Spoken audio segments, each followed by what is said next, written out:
Hello and welcome to GG Weekend Watch with myself, Kate Tracy, back in the hosting seat alongside Dave Young and Andrew Mount. Our thanks to Matty Sutcliffe last week for standing in, and we have a really good card to look at this weekend because, of course, it is the Saturday action of Cheltenham's November meeting. As well as that, we also have a couple of races from Wetherby as well. Now, as I say, a big thanks to Matty for standing in last week and Dave in the hosting seat. It was a good weekend for Andrew, though, who had Impostoire as his nap, who opened up at about 8-1 and was put up at about 8-1, went off as short as 15-8, or got as short as 15-8. So Gamble certainly landed there for Andrew's nap. Also, Andrew tipped up Blue King Daru and Rubo as a short price double. That clearly went in, and there were various places elsewhere between the lads as well. But really looking forward to this weekend. Hopefully the weather plays some sort of ball going into this weekend. As I look outside right now, and it is beautiful blue skies, but whether or not that lasts remains to be seen. But we'll kickstart with the 1:45 at Cheltenham, the Arkle Trophy Trial Novices Chase for the 4-year-olds and over 2 miles. Now, July Flower it is who heads away here as the 5-4 favourite, Henry de Bromhead and Dara O'Keefe. But again, Andrew, we haven't got a big field to go at as such, but some really intriguing runners in this one. No, you've taken me by surprise there, because I'd assumed the amateur riders handicap chase was part of the televised card. So I swear to God, if they do this to me one more time. No, I've spent, no, it isn't. You're right. I'm wrong. So I've spent, don't you do this to me as well? I'm already confused. So yeah, we'll have to come back to that. Yeah, at the moment they're calling it good to soft at Cheltenham. Biblical rain is forecast, and we're talking. There's, if they get what they're forecast, it's going to be heavy. It could even be in danger of being called off. Certainly the later races on the card. So yeah, keep an eye on that. So just make sure your horse can swim. That's what we're looking for here. I didn't have a particularly strong opinion in this race, won by Lotus Sud last year. You look at the role of honour for this race. It's mostly sort of the second division until you get to sort of put the kettle on in 2019. Of course, trained by Henry de Bromhead, like our favourite July Flower, who was a winner at Limerick last time out, having disappointed at the Punchestown Festival, and here in the Mayor's Hurdle behind Lossiemouth. So this is sort of more realistic grade, below Grade 1 company, 2 from 2. But below the top level since joining Henry de Bromhead, and got an obvious chance. Be Aware was one I was against at Stratford when he was a winner a couple of weeks ago because of his sort of poor strike rate. But Dave was very much sort of with him. First time Hood seemed to make the difference. He won in a fast time that day, and it's one of these skeleton ones where you think, well, this is usually ridden patiently, and that's not ideal for Stratford. Then he jumps off in second place. You think, the money's down, the headgear's on. It's a different horse this time around. That was a handicap because on his chase debut, beating Serendipity, who runs at Wetherby in one of our other televised races later on. But I was quite taken by that performance, backed up by the clock. So I'm thinking Be Aware could be the one here. So I'll just go Be Aware over July Flower, but I wasn't particularly confident. A horse that we were talking plenty about on our preview show for the jump season as well, Be Aware. So good to get to see him again here, 16 days on from his win on his reappearance.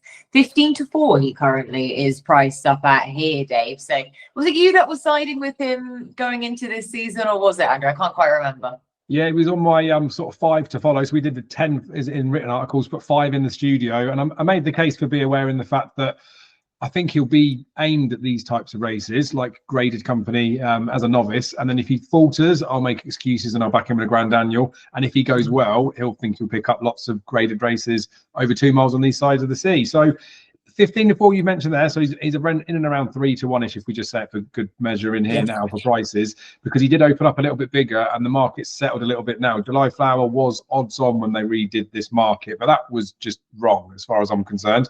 And we mentioned her running behind Lossiemouth last season. She's a horse that wants much further than 2 miles as far as I'm concerned. I thought she was a bad favourite when I looked at the ITV card in this race, but she's starting to drift out a little bit now. I think Be Aware deserves to be possibly favourite in this race, even though he's an 11-4 poke at the time of recording. I know he's only had the couple of wins in his career. It took him ages to get his second win, which was that chasing debut that Andrew's talked about. But he is a horse that looks made for fences. I think he's going to be really progressive this season, hence why I thought he was a horse to follow. But the run last time was over a bit further. It was against some good horses. At the last fence, a horse did fall to the side of him. He had a couple of horses breathing down his tail after the back of the last. And for a horse that people may have questioned his constitution, maybe even the yard with the fact they put a hood on him, he knuckled down. He had every reason to sort of slow down or wander a bit in the end, and he didn't. He stayed on strongly, and Andrew mentioned the time there, which not something that I would have looked at, but that's a nice boost going into a race like this. Talked about the weather already. Cheltenham's his own little mini microclimate, isn't it? You could get 50 mils of rain and only 5 falls at the track, or it could go the other way around. So I'm hoping that it's not going to be completely and utterly rained off and so deep that it is a horse that you need to swim, because I think Be Aware handles most ground. If it does put stamina into a focus, I think that's fine for him. And I just think he genuinely has a favourites chance in here, but he's not the favourite. So he looks a good value bet as well as the right bet in the race. Be Aware, I think, will win the Arkle Novices trial. Yeah, that grade 2 contest, and a horse that you were eulogising about plenty, and whichever direction he goes down, and we'll continue to do plenty of learning about him, whether or not he's up to the proper graded 2-mile novice chases, or whether or not he will end up being just well handicapped as a result to go to the Grand Annual. Right, the 220 now at Cheltenham, the Paddy Power Gold Cup handicap chase, Premier handicap, 4-year-olds and over 2 mile 4 to 1 the field, and Jaguar making his reappearance here is currently the 4-1 favourite. Ridoto at 6-1, last year's winner. And again, as always, this race just looks a bit of a cracker, Dave. It really does, doesn't it? And it's one of those as well, because it is a really good race and it's a nice early season target. You should be able to make a case for quite a few horses in this race. The trainers would have profiled the right types of horse for it. They'd have prepped in the right way for it. So yeah, good luck getting the shortlist down to just one.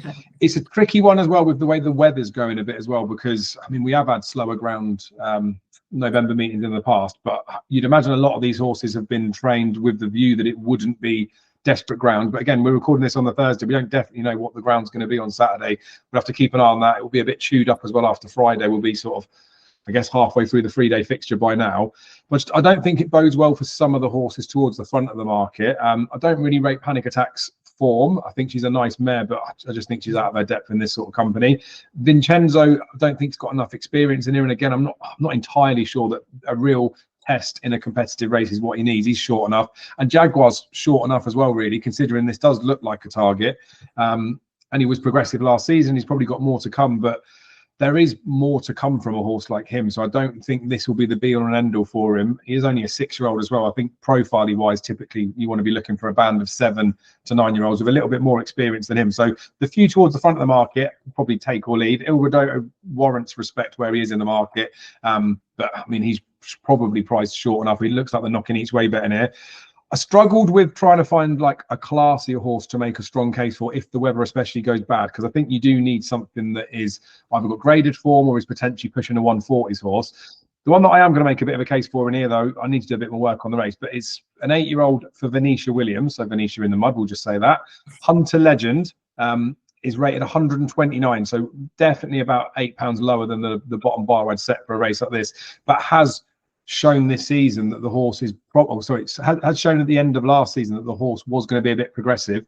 When we previewed Aintrie's November meeting last year, I fancied Imperial Saint to win a race, and Andrew made a good solid case for Hunter Legend. Was a horse that I followed a little bit after, got beat the time after, but then notched up a couple of wins at Leicester, and even in and around there looked like an okayly handicapped horse. Has got form on bad ground, does like this middle distance trip, and like I say, the horse is an 8-year-old. You might expect to have a bit more experience or a bit more of maybe less progression is probably the best way to word it, but was 0 from 3 over in bumpers, was 0 from 4 over hurdles, but now chasing is 5 from 11. 3 of those other starts came second. So this is obviously a big step up in class. It could be really testing conditions where not every horse gets to run on their merit, but I thought Hunter Legend, top price 16 to 1, might be worthy of an each way sniff when there's 5 places up for grabs. But of course, non-runners might mock that, and it might only be 4 places up for grabs, but I think it's worth a swing anyway. Yeah, definitely at this point, isn't it? We can only go with what information we've got in front of us and the lineup that we've got in front of us as well. But Hunter Legend will relish it. And 16 to 1 is a nice price as well for Venetia in the mud. That old coined phrase there, Andrew. So over to you for the Paddy Power Gold Cup. Yeah, and Hunter Legend, of course, a qualifier on the Venetian Williams Handicap Chasers in November system. I mean, she doesn't have the one winner this season, but that was J-Lo in the Charlie Hall. And I think a lot of hers haven't had the ground that they clearly need. So hopefully that will change with this one. Hunter Legend is one of two on my shortlist. I wanted to be against Jaguar. The weight on this ground, a prep at Cheltenham, just one of the last 40 winners. So one horse from 40 runners in the past 10 years prepped at Cheltenham and won this. Horses who won last time out, 0 from 39 in the past 10 runnings of the Paddy Power Gold Cup. Which counts against quite a few of these. So yeah, Jaguar, I could leave at that price quite happily. Vincenzo is a Sam Thomas chaser returning from a break of 150 days or longer. That's a positive statistical angle, although Vincenzo has been beaten on his last couple of reappearances. And again, you look at 8 of the last 10 winners of this race had raced within the past 5 weeks. 7 of those were having their second start after a break of 150 days or longer. Panic Attack also falls down on that stat. She's never won against the boys. She's 0 from 9 in open company. All her wins have come in mares only races. That would worry me for Panic Attack, although she has placed on several occasions against geldings. So I thought Panic Attack, given a good record when fresh, would probably be second, third, or fourth here. And of the rest, there's sort of, various negatives about them, a lot of them on account of the ground. So it was Ridoto for me, last year's winner. After timing Scum, I put him up in my column for this last year. He placed in the 2022 and 2023 renewals on his seasonal debuts behind Stage Star and Galore. But then last season they gave him a prep, and that made all the difference. He went into this on the back of a recent run and he won. Now, 9 of the last 10 winners of this race had had a prep run at Aintree, Chepstow or Wetherby before lining up in this race. And the only one who qualifies on that is Ridoto, who was runner-up at Chepstow on his comeback. And although ground-wise he seems to handle anything, he's got winning form in the mud. You'd probably choose sort of good to soft if you could choose the ground for him. But given his record in this race at this track, on his second start of the season, 2 wins and 2 places from 4 starts, as Dave was saying, each way 6-1, he will do for me over Hunter Legend. Ridoto, last year's winner, to double up in this one, and that is really interesting on the reappearance run being pretty key to this horse. And he's only an 8-year-old still. Feels like he's been around for way longer than that. I was surprised. I thought he must be like at least 9, maybe 10 now. Yeah. Actually, he's got loads of years left. I know, just because he's running this race for however many times. Unlike me and Dave. Exactly, always underassume what the age must be. Right, the 2:55 now at Cheltenham, handicap hurdle for the 4-year-olds and over 3 miles. 2 to on the field in this one. The Skeltons it is who heads away with Supremely West at 2 to 1. Long Draw is at 5 to 1 next in. I was actually talking to his trainer last night, Ollie Murphy, about were you pleased, of course, that he managed to gain 4th in that Potemps qualifier last time out, and so he is qualified for the final on that basis. But again, he's getting a quick enough turnaround for this one, and we know how much that Alan Peterson, his owner, loves having runners at Cheltenham. So it was just another opportunity for him to get a good run over this trip at Cheltenham, Andrew. But who took your eye? Yeah, normally my default here would be to back Long Draw each way because he's never been out the first 4 in a handicap hurdle. Although, because the only time he encountered officially soft ground over jumps, he ran an absolute stinker in a maiden hurdle at Southall, finishing 32 lengths back and forth as the 5 to 4 favourite. So you would worry about the ground, and really, if you back him each way, you're probably sort of, be willing him to sort of get 4th, and you're just going to get your money back. So I think I can leave him alone this time. There's a couple of outsiders I was looking at. One of these is Good Look Charm, for the reason that she's trained by Anthony Honeyball, whose break returners have been doing really well this month. She loves the mud. Now, she's another one of these mares who seems to do best against her own sex. She's never won against geldings, but then she's never raced against them with the ground in her favour over hurdles. So that's so at the prices, I mean, she's 50s into 20s now. I'd be prepared to give her the benefit of the doubt and say that if the ground turns heavy, which looks likely, her ability to handle that, her ability to go well fresh, and her stable form probably more important than the fact that she's not taking on fellow females. The other one was quite interesting was Priory Park, an Irish raider who is actually entered in the 110 on Friday, but that 2 mile 5 furlong trip at that conditional jockeying race looks a little bit on the short side. So I'm not sure what the plan is. Our old mate Owen Staples, who were mentioned in the jump preview, rides in the Friday race if he goes for that. But so with 3 miles looking more up his street than 2 miles 5, and this race being less competitive numerically, maybe they'll scratch him tomorrow and run here instead. But I'll go Good Look Charm each way over Priory Park. At 20-1, and Priory Park is also at 20-1. Sean O'Keefe will be riding him if he does take up the engagement on Saturday, rather than, as you just said there, Andrew, Owen Staples would be riding him on the Friday if he took up that declaration. So do just watch out for that. But yeah, Good Luck Charm and Priory Park both at 20-1 here, Dave. Yeah, I mean, I've got a bit of a case to be made for Priory Park too, and it's the same sort of things that Andrew's mentioned there. Has the entry on Friday over 2 mile 5 furlong under Owen Staples. I'd probably say that looks like the first preference. I know Sean O'Keefe's been booked here, but he's overriding in the Paddy Power Gold Cup for Paul Nolan, isn't he? So I guess he's available to ride rather than looking like a jockey booking for this one. And I did like his first stable run as well. And then I don't know if it was the trip that cost him last time out or not, but the fact that he's got the 2 entries and the ground's going to turn a little bit, maybe this might be too much of a test for Priory Park, but 20-1 looks relatively generous. But we'll have to see how these fields cut up, not only with the fact that this is doubly declared, but also with the weather. So I definitely think the horse has got like a bit of a progressive profile now. It's switched to a new yard and has got some form on bad grounds as well. So definitely see that horse fit in the frame. Kiki Joe's an interesting one because it's part of the Richard Johnson Racing Club. Went over hurdles last time out. I think he's only had a couple of starts over fences. I thought this horse would be back chasing now. Isn't. So I'm not really sure why the horse is still running over hurdles, because it was actually quite a nice little chaser. So I'm not 100% sure whether they look at this thinking, well, we might be able to pick up a nice little hurdle race at Cheltenham for the owners as a day out before we go back over fences. But I think £3 or £4 lower over hurdles. You wouldn't say that fences have necessarily made the horse loads better. You think it just looks like a progressive horse. So Kiki Joe's a little bit of a head screwer for me to work out whether they're here trying or whether this is a prep for something else. It's just a day out for the owners at Cheltenham, but give that horse a bit of a chance. But it's hard to get away from Supremely West, given that form of the run October meeting behind Mashan 2, when this ground's going to suit Supremely West even further. There's not like a massive weight swing, but it's pound worse off with long draw, but was well on top of the long draw last time out with the ground that's not going to suit.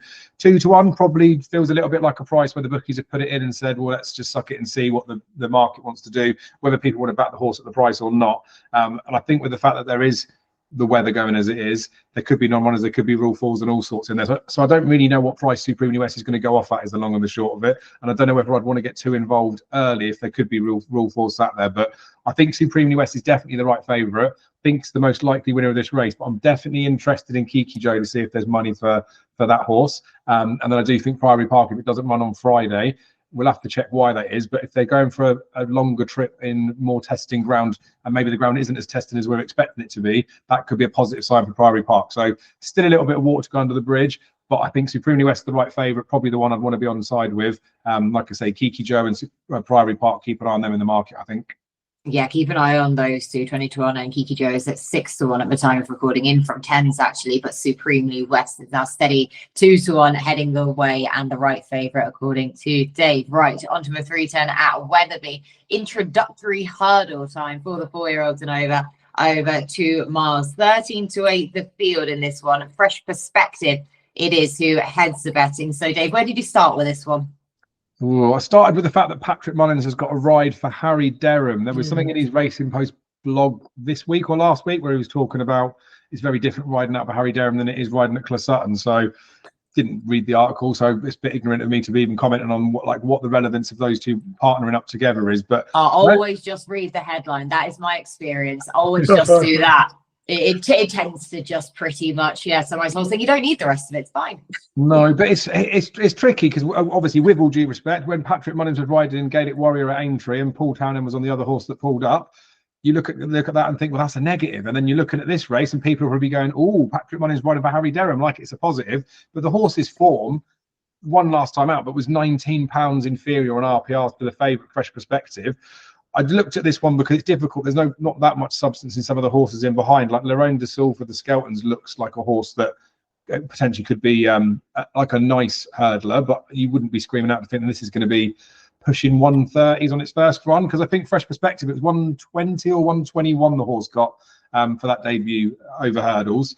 I think most winners of this race that have run higher numbers, the highest I think anything's run in an RPR was 123, but I think there's been 5 or 6 horses that have run between 120 to 123 to win this contest. It's not exactly like this is a big target race for exciting novices when you've got things like the Triumph Trial over at Cheltenham. So I feel a little bit like Fresh Perspective is definitely the right favourite, has already got the form in the book to go and win this race. Yes, it's carrying a £5 penalty, but I don't think there's anything unexposed that would leap off the page to be a far better horse than that. Like I say, the Patrick Mullins, Harry Derham thing for Curious is obviously interesting, but on what the horse has actually done, doesn't warrant it being anywhere near close to Fresh Perspective like it is at 3-1. So it is the favourite Fresh Perspective at 13-8. But in my mind, I think this horse should be a hell of a lot shorter. So that's the bit that makes you a little bit concerned, isn't it? I think this horse could potentially be an odds-on poke. The fact that it's not, and there is potentially going to be support behind this Kuros, you'd have to take note of that. But Fresh Perspective, I think we're getting way too big a price in a race where you haven't got too much to go on. I think would well be worth taking the chance with. Okay, so taking a bit of a chance then, but yeah, good way to dissect this race as well, because I didn't exactly know where to start with. There's so many unknowns and so many potential hooks, I guess, Andrew, at the same time. So how did you approach it? Well, this is an introductory hurdle, so it's for hurdle debutants or those who've had just one run over hurdles. And in the 7 previous runnings, hurdle debutants were 0 from 15.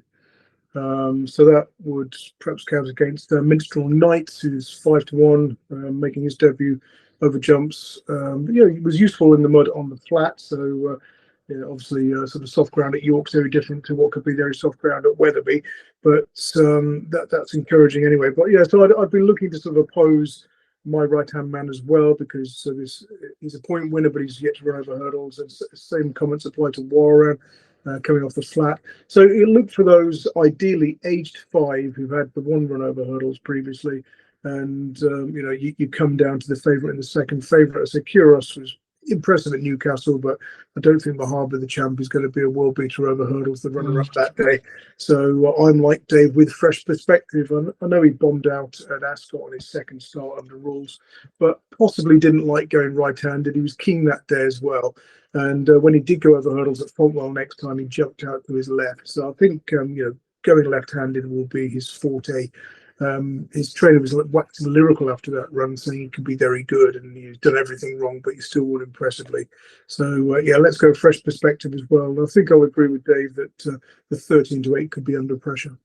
Yes, the 13-8 that he is at the time of recording could well be under pressure, but Fresh Perspective it is then. Now on to the 3:30 at Cheltenham intermediate handicap hurdle. So from an introductory hurdle to an intermediate handicap hurdle, 3 odds and over to mile 5. 7-2 the field in this one, so they're not getting all that much easier, Andrew, and we've got 13 runners to go at.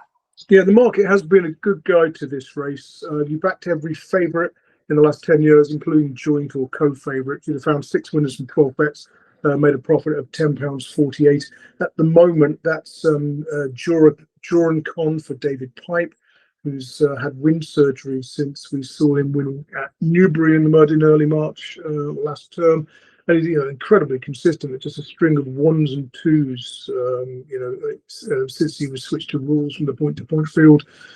So yeah, certainly won't put you off that one. Friendship sort of put that 4 behind him when winning last time out for the detective agency. That was here at Cheltenham on good to soft. He's got form on soft to go, so conditions shouldn't be too bad for him either.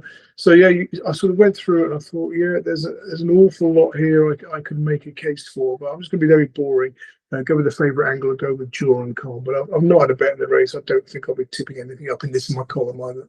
No, but for the sake of this, Jurancon it is 7-2 heading the way on his reappearance start, but a tricky race, Dave. Yeah, but it's a proper one, isn't it? Intermediate hurdle where we're going to have form lines that hopefully will carry through the season. There's definitely a handful of horses in here that you could make a strong enough case for that you could convince someone to have a bet in the race. Obviously, there can only be one winner, so I'm keen to see how this one unfolds. And especially with like the likes of Jurancon. Even Royal Infantry hasn't fulfilled the promise that horse has shown, but you know, maybe the slower ground, and maybe after being tried in much harder company, this is the season that they're going to get a bit more out of that horse. Friendship was, I thought, a really good winner in the October meeting, because falling at Chepstow beforehand wasn't necessarily ideal. Was travelling, but you didn't definitely know how well the horse was going to finish after that, but stayed on really nicely in that meeting last month, and I think probably warrants favouritism just about. Jurancon's had the wind up after being progressive last season, so sometimes you see a horse that'll have a wind up and there doesn't seem to be any rhyme or reason for why they've done that. Like I said, the horse has been winning, they're doing it over the summer, so if that's going to unleash a little bit more improvement out of him, then that's a bit of a scary thought, really. Unknown in the step up in trip, but I think Gitmaker's the sibling, so definitely is going to stay. And like I say, they've done the wind up and they're like looking to progress with this horse this season. Looks like the type that could go well above and beyond the handicap mark currently, but I don't know. It's a hard one because there's so many in with chances. Holloway Queen's well worth a mention. She was a bit of a weird one on the prices after the final declarations here. So she was still a massive price with one firm. She was opened 6-1 as short with another firm. So she started to like sort of shorten up with the big price that she was with Hills, and then she started to move out a little bit now. She was like favourite for a listed race, I think it was at Sandown, against her own company, but off of 127 she's possibly well treated. But then it feels like this is a race where they're just like, well, let's start her in a middle distance handicap and sort of find out, rather than being any sort of a plot in there. Hamsian won this 12 months ago, I think it was. That was like a £10 lower mark. Suffered bad trouble at Aintree and Punchestown Festival, so is a horse that probably still has got mileage in the mark. £10 higher now, but I don't think the ground's going to suit him, so interesting. Cat Boy needs to step forward on what he's done as well. Like, he's 8-1 or 9-1 in here generally, but he beat an 87 rated horse last time out. The fly in the ointment with that is that 87 rated horse went and won yesterday, so can you really class that as frank forming when you scrape in like class 6s? I don't really think you can. This is a big step up, so roundabout way, French Ship has the best form this season and was very impressive last time out. Has got form on slower ground, which Andrew cited as well. And I do think that this horse is as progressive as both Jurancon and Royal Infantry. Like I say, the wind up with Jurancon's interesting because it could bring about further improvement, but it also could be an indication that they noticed something amiss over the summer, and it may be that he's going to benefit from this reappearance. So the most solid option, in my opinion, 13 runners, 4 places up for grabs, is French Ship. I don't think the hike the handicapper gave him last time out will be enough to stop him. At 5-1 in this one, French Ship it is for, as you say, the detective agency of Hobbs and White. Onto the 3:43 now at Wetherby. Handicap chase, 4-year-olds and over 2 mile 3.5 furlongs. Issam heads away in this one as the 4-1 favourite. Good old Cheltenham is back in this race, 9-2 second in. So we've got, again, plenty of characters we know loads about. It's just great to see them all coming back out again, Dave.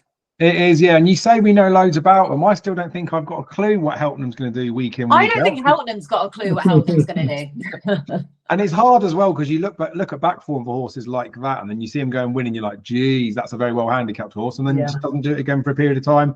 I think it was a couple of seasons ago, maybe at this meeting, he won a middle distance novice hurdle, and I was like, wow. And I think a lot of people would have been around the time, but he's just one of those, isn't he? If he wins, you'll be like, why haven't I backed him? And if he gets beat, you'll say, well, why did I back him? So I'd leave him alone in a race like this. We've got the dead 8, so 3 places up for grabs. Hopefully the field holds up, or at least the firms will continue to offer those sorts of prices.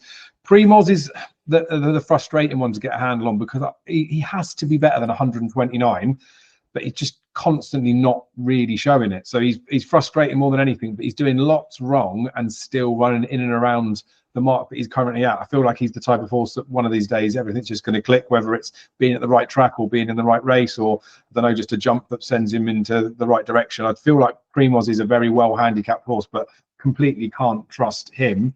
The one I think's that probably the most solid horse is Issam, who's kind of at the front of the market. Short of 7-2 with William Hill would have them as favourite, but 4-1 with Bet365 second favourite in there.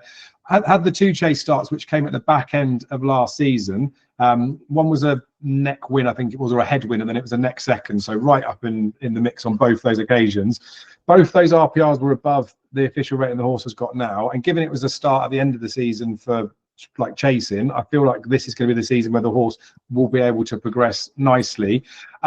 His record fresh for this particular yard isn't great, but in France defied like a near year layoff to go and get a win. So sort of don't know, 6s and 7s with whether the angle of coming in fresh is a good thing or not. But I think Issam is probably a horse that can win a handicap, and maybe this will be the one that will go and win. So fairly boring, but he'd be sort of an each way play in there. This looks like a real trappy contest. Very, very trappy, doesn't it? But Issam currently heading the way at 4-1 and has defied those absences previously, as Dave was saying.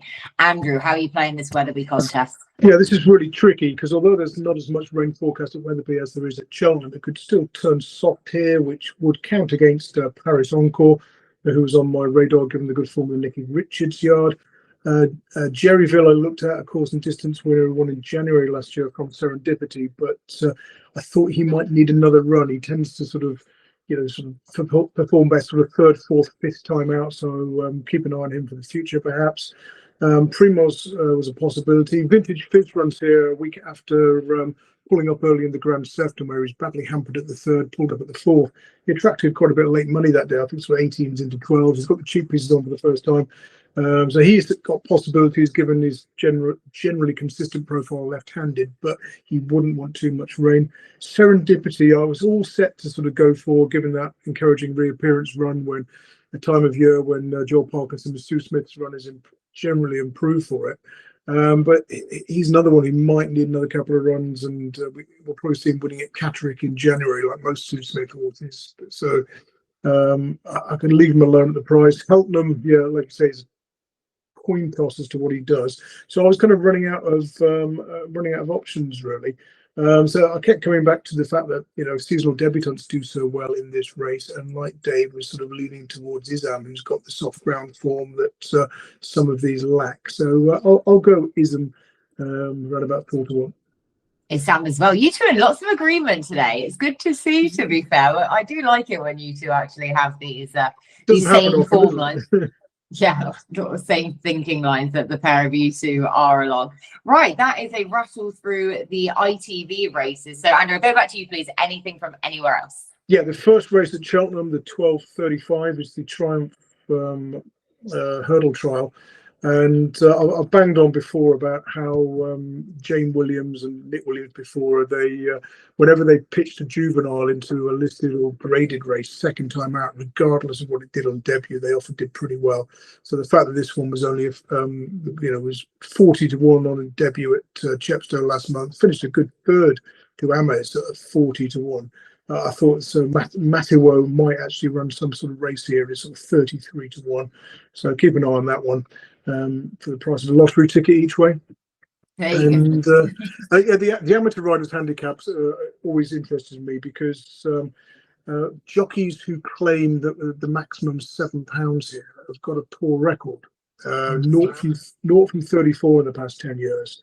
And the amateur riders handicap chase at Cheltenham's October meeting is often a key race for this one. Plenty of horses have run well at that and then gone on to run well here. Now, Neil Mulholland hasn't exactly started the season in flying form, but Kelke? I'm not sure how to pronounce this. I was going to go Kelsey, but I genuinely have no idea. Kelsey, I'll go with Kelsey. Finished 4th of 18 in that race, only beaten a length and a quarter. Only lost out on second place close home, and I thought that was, given he's got form on soft ground as well, that was extremely encouraging. He's generally very consistent, over fences, loads of sort of first, seconds, thirds, and fourths in his form figures. So I thought backing him each way at 8-1 might be the way to go here. I also want to give a favourable mention to Chambard for Venetia Williams, because a qualifier on the odds handicap chases in November system. This one, a Kim Muir winner back in the day, 13 years old now. But it's worth noting that first time out in 2023, he ran in this race. He was a 12-1 shot, ran off a £4 higher mark, soft ground, and he finished second. So do give Chambard 50-1 Chambard again. Wouldn't be the silliest £2.50 each way kind of bet, given that he's got previous in the race on soft ground. And you've got plenty of previous with this horse as well. This also fits the trends for horses I associate most with you. So Chambard, he's our 13-year-old as well. And I do like a drop of Chambard with my Prosecco. That's also maybe why I make the association, but he's a 50-1 shot in there, and he's now a 13-year-old rising 14. So we're not probably going to get too many chances to be able to make that connection between you and him, Andrew. So hopefully it goes well. Dave, anything from anywhere else? Yeah, there's loads of stuff from anywhere else. I can't believe that Chambard's the launch pad into this season's current Arkle favourite, making his chase debut at Navan on Saturday. Copec de Boards. There's loads of good racing at Navan. I definitely can't list it all, but when we've got the likes of Marine Nationale, the current champion chaser, going in the Fortria chase, taking on the likes of Solness, Founder 50, Dino Blue, Captain Guinness is in there, like it's all the household names. Even on Sunday over at Navan, we've got Final Demand that could be making chase debut. Kitzbühel, another horse off my horses to follow. We've got the Troy Town with Key to Bourbon in there. So both sides of the Irish Sea, there's some phenomenal action. And of course, we haven't even mentioned the Greatwood at Cheltenham on Sunday is coming up too. So I'll just mention loads of horses' names rather than giving anything that I would particularly fancy. But there's lots of work to do after we finish this recording to get stuck into this weekend. The racing is properly ramping up. We just got to keep looking out of our window, haven't we, and work out what the weather's going to do. Yeah, which is no mean feat in itself. But yeah, the Greatwood, of course, on Sunday as well. We don't have the declarations through for that just yet because it is Thursday afternoon. But do make sure to stay tuned for the lads' columns then, so they will perhaps give you some more selections on Sunday as well. So Dave, I'll go back to you, please, for your nap of this weekend or this Saturday, whichever. Yep, so my nap for this Saturday from the ITV races that we've covered is Be Aware in the Arkle Novices Trial. 11-4 at the time of recording. I'd back this horse anywhere up to, well, say 2-1. Anything above that, I think, is a fair price to Be Aware. Definite nap stake this weekend. Oh, it had to be, really. When you put him up on our season preview show, Be Aware, 7-2 shots in. That's 1 at 45 at Cheltenham Estates. Nap, Andrew, your own nap. I was struggling to come up with one as per usual. Then I thought, hang on a minute, why don't I just do what I did last week and nap the only one that I bet so far, and that is Fresh Perspective in the 310 at Wetherby, bidding to make it 3 from 3 left-handed under rules. Amazing in that 310 at Wetherby. So the penultimate race that we were talking about earlier on. Fresh Perspective, and lads in plenty of agreement there as well. Right, lads, that was a good rattle through. Really looking forward to this weekend's racing as well. So best of luck to the pair of you two with all of your bets and your plays. Best of luck to you at home for watching. Thank you so much. Enjoy the weekend action, and we'll speak to you again next week.